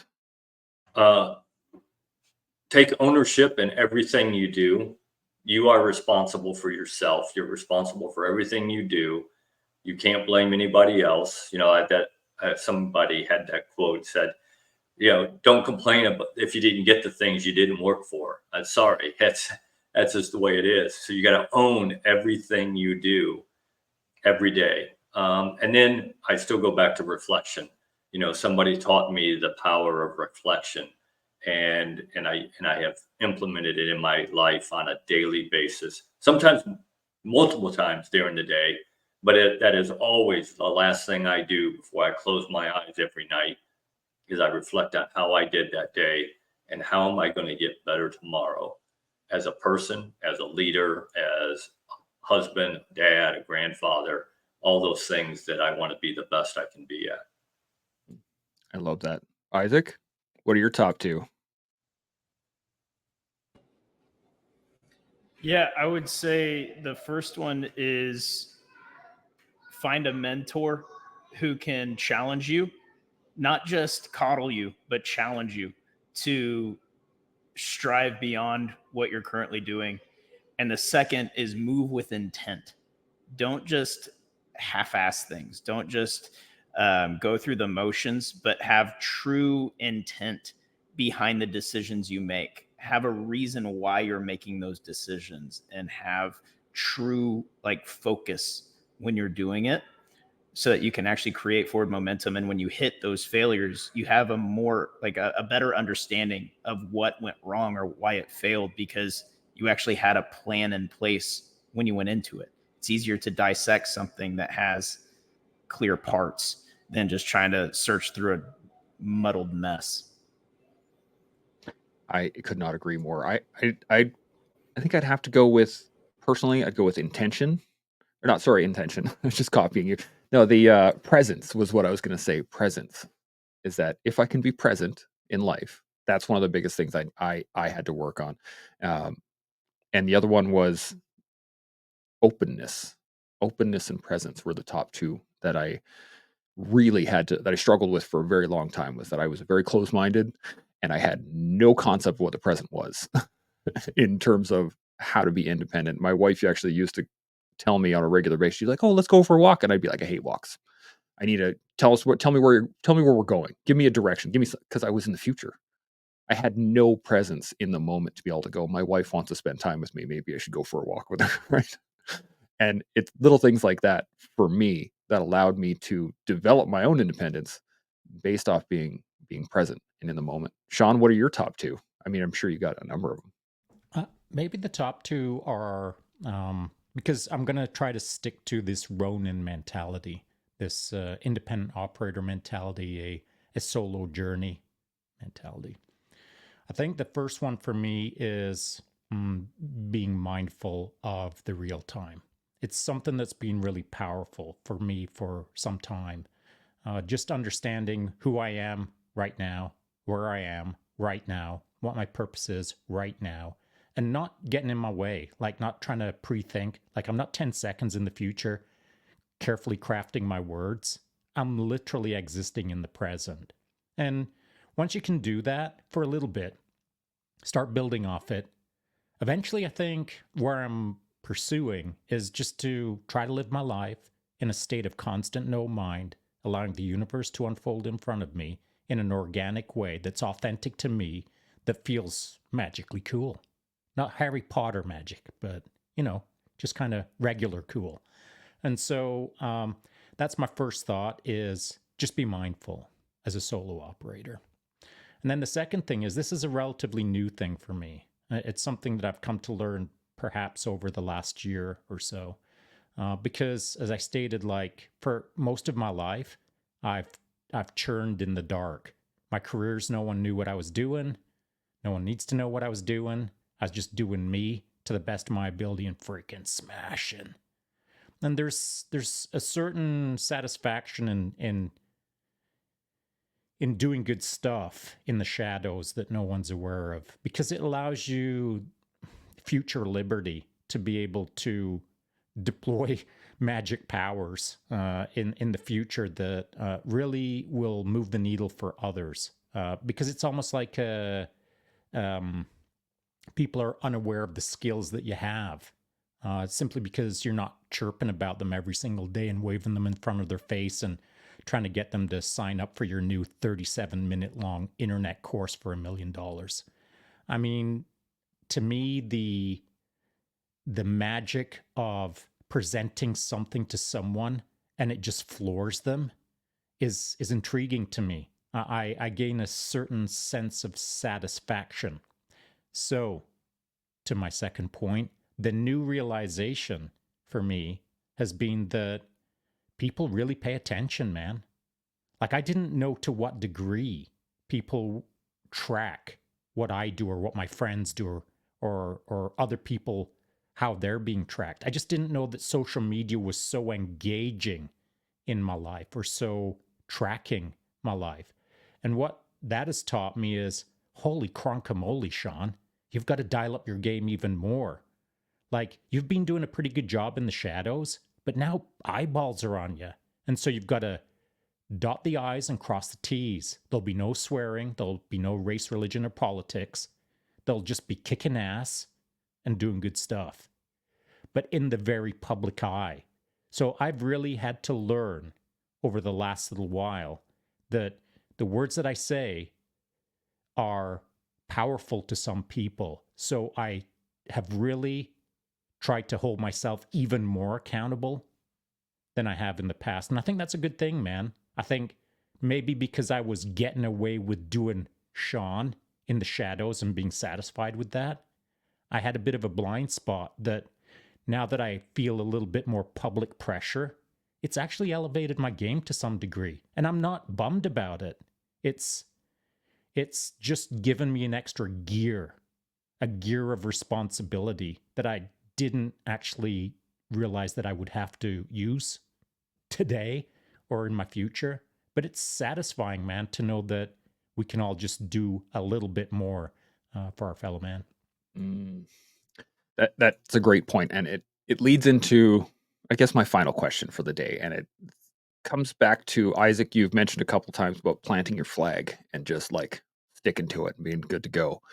And I think that I'm gonna relay kind of a synopsis of kind of everything we've talked about, and then I want to get your guys' thoughts on it. So, to truly be independent in life, what I'm gathering is that you need to spend a chunk of time in your life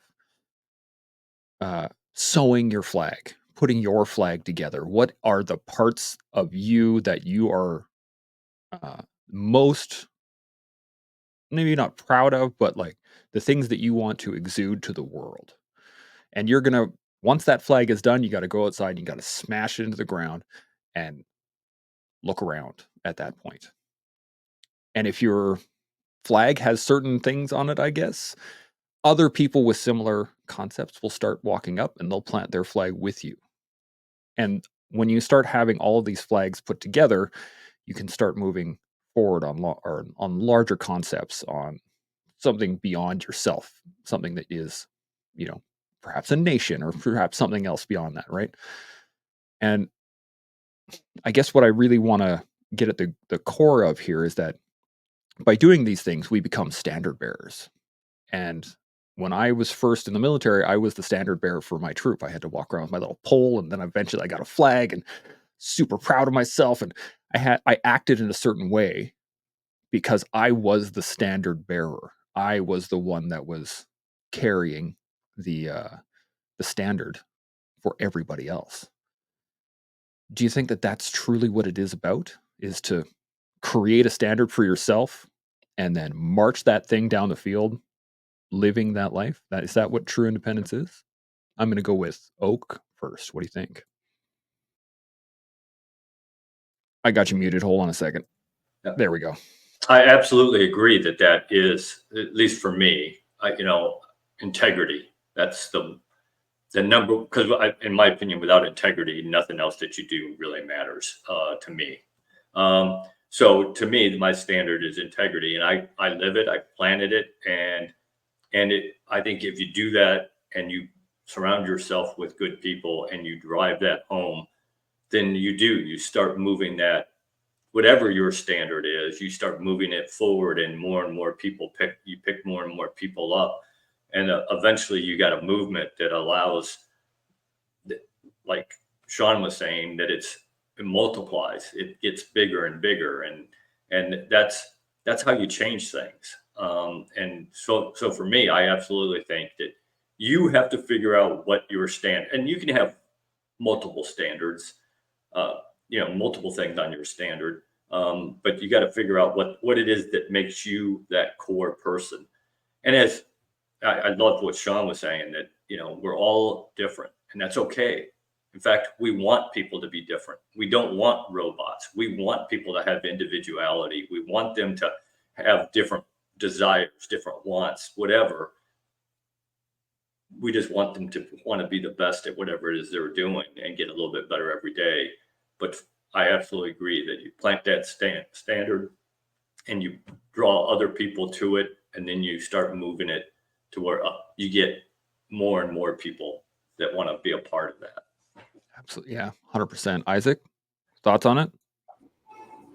Yeah, I mean, I would say that a big part of being able to bring other people along on the journey is being able to unapologetically, stamp that flag and be unwavering in your core values and what is represented on that flag.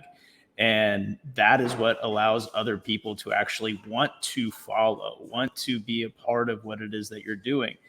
Not to bring religion into it, but my number one personal core value is Christ-like character. So whenever I started Prolific PT, that was the number one core value. And guess what? One of my favorite members in our gym is a lesbian atheist, but she loves how we represent that core value. And it aligns with her understanding of that. And it's not the way everyone else thinks that core value should be lived. It's how I believe that core value should be lived. And how I believe it is how our business runs with it. And how our business runs with it creates a movement that other people who might not have the same personal beliefs appreciate that being represented and brought to them. So she planted her flag in there too. And she's like, I'm on this journey too. I love it. Let's go. And it's really having conviction about your core values, being unwavering in those beliefs, and saying, if you guys appreciate it, come on board. Love that. Love it. Chad, thoughts on this? I don't really have thoughts. I think I'm learning to plant my flag, right? I'm learning to build those core values and strengths to where people are kind of looking over the fence and kind of going, oh, there's something different about this Chad guy. And what is he doing? And oh, he is putting in the reps and he is being authentic. And for me, my biggest, I guess you'd say, stake is being a great father and a great husband. And I'm learning every single day to talk to my boys in a manner that they understand that, hey, like, we can talk to dad about difficult things, even being 7 years old, and being able to hold my temperament to have those conversations and stuff. So I think I don't really have a core flag to say, but I'm building that constantly. And I can see it through people's actions of them reaching out to me for assistance or help or guidance. Yeah, I would say you do have a flag though, because it's on the back of your wall, it's on your shirt, it's on your hat. I think that's your flag right there, buddy. Sean, thoughts on this? I'm actually liking this standard bearer idea more than I initially thought I would. When you were proposing this is what you kind of wanted to round the conversation out with, I thought, let's see where this goes. But I'm liking it now, and here's why. Because I think that not enough people, I was going to say men, generally speaking, that's who I spend most of my life with, but people in general don't own a flag. They've never taken the time to consider what would be on their flag, their individual flag, their Ronin flag. No idea what would go on it. And so that's the first position, not knowing who they are enough to create their own flag. Second position is perhaps rapidly creating a flag that doesn't represent them on the latest, greatest, sexiest material, brand spanking new, sticking it in the ground and letting it flap on the front lawn, and replacing the flag every year with brand new material, maybe from Lululemon or whatever, so that it's looking sharp. But it's worthless to me if it's always brand new. Now to my third point, which is I think people should take time to create the flag in their mind, then plant it down on the front lawn, and then get to battle. Your flag should be ragged. Your flag should be tattered. Because here's the beauty in this analogy that you've proposed, Chance. To me, anyway, the beauty is this. You create your flag, you get your flag tattered, it's beat up and dragged through the dirt, and then you take the remaining material and you weave it into the team's flag. Your tattered experiences that have taught you so much can now be part of a team flag. And even if it's just one thread that you unravel out of your tattered flag and weave it into the team flag, into the group flag, into the initiative flag, into the way, the path, well, now you've got a flag that has some meaning. You've got your relevance in there, even if it's just a thread. It's a thread of experience, not a brand spanking new, still smells like Lululemon flag. Design who you are. Plant it in the ground. Kick its ass, and then look for a way to weave it into a team flag.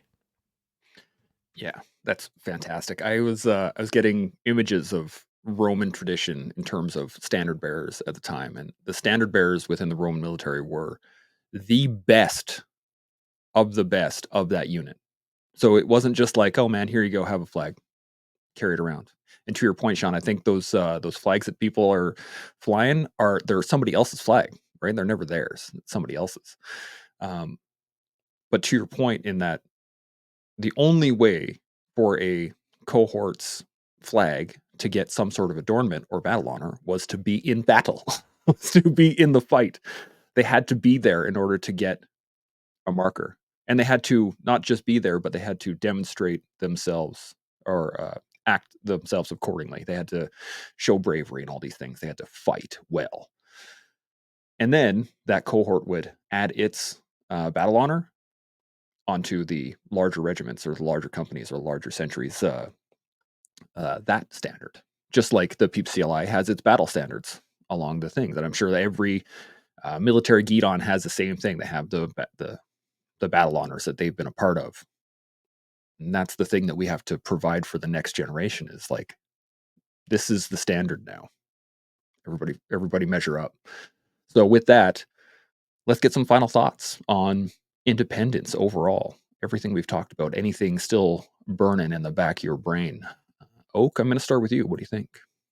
Yeah, I've got to go back to personal courage, because you can't be an independent person thinking, acting, if you don't have personal courage, because there's going to be so many times that you're going to run into something that's going to be too easy to say, yeah, that's too tough. I have to go against a group. I have to do this. I'm not doing that. So you got to have, it starts with personal courage. You got to have the personal courage to want to do it. I love that. Chad, what do you think? Yeah, I'm going to roll that right off with, personal courage, being able to just put your head down and bear it. Again, doing this mental Joe thing, it's been tough. And I've had family members to friends saying, "When are you going to quit this thing? Like, this isn't something you should be, staking your flag on," if we're going to say that, right? So it's putting in the reps, it's putting the head down and creating the independence through tough decisions, and then just owning it constantly and preparing and knowing that, again, if you fail, it's okay. Fail, learn, and keep moving forward. Yeah, love that. Isaac, thoughts? Yeah, I think it's just being unapologetic in a relentless pursuit of a future you that you can be proud of. It's having a vision of yourself and for yourself that is beyond where you currently are, and understanding that there's a gap in that requires effort, that requires intent, requires focus to become, but also makes others better along that way. And ultimately being dependent, again, inwardly, being dependent on yourself so that others can also depend on you and you are dependable. Love that. John, final thoughts?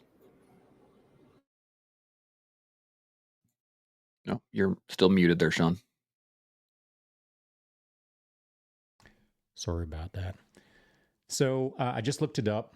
The movie Ronin, released in 1998 with Robert De Niro. So Great just movie. to the panel, Great movie. Can you just put up your hand if you've seen the movie Ronin? Right on. So for anyone who's listening right now, if you haven't seen the movie, I'd encourage you to check it out, and here's why. Because certainly as a man, when I first saw that movie, and I'd been out of the teams, I was a veteran at that point for almost 2 years by the time that movie got released. I remember sitting down in the movie theater and watching and thinking, yeah, I could do that. That's kind of me.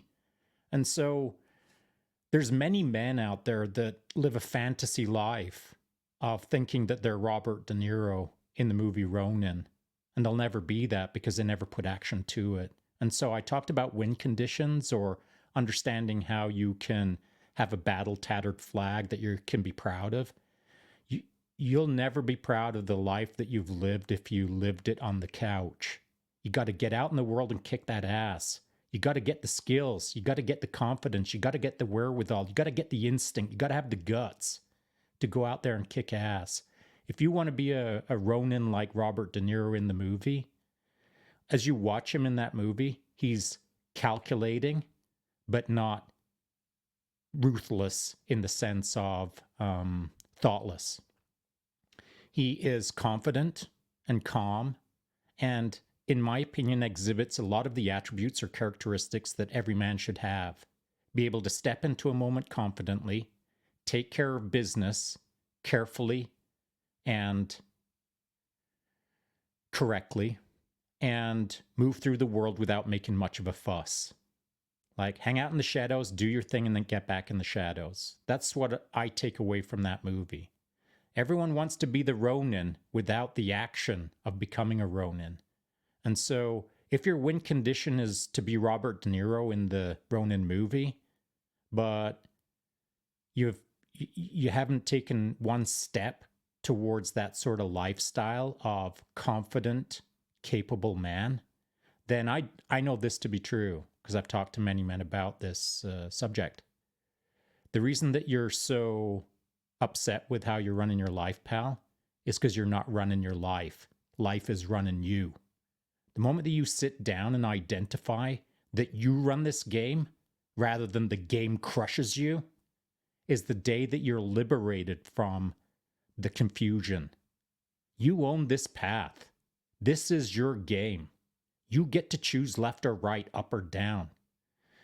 It's all taken away from you when you don't make a choice, when you just let the game smash you rather than you smashing the game. So, you want to live a good life? Go watch the movie Ronin and then start figuring out how you can get closer to that position as an individual operator. Love that. What's the color of the boathouse? Mm. Don't get ambushed by a cup of coffee. Exactly. Yeah, 100%. I freaking love that movie. It's fantastic. And yes, I totally agree. Everybody should go out and watch that because it's fantastic. I don't have a lot to add except for the fact that I agree with you, Sean. A lot of people think that they want to be Robert De Niro, but they're actually Sean Bean's character. They're the scared guy that doesn't know what he's doing in a room full of killers. Like that's so put the work in, be one of the Ronin rather than be Sean Bean. That's what I got. I can't thank you guys enough. This has been a absolutely fantastic conversation. So Chad, Isaac, Oak, Sean, thank you guys. This has just been outstanding. Love it. And I can't wait to see where this goes next. So we'll talk soon as we all continue to learn, build, and grow. See y'all next week. Chimo. Chimo.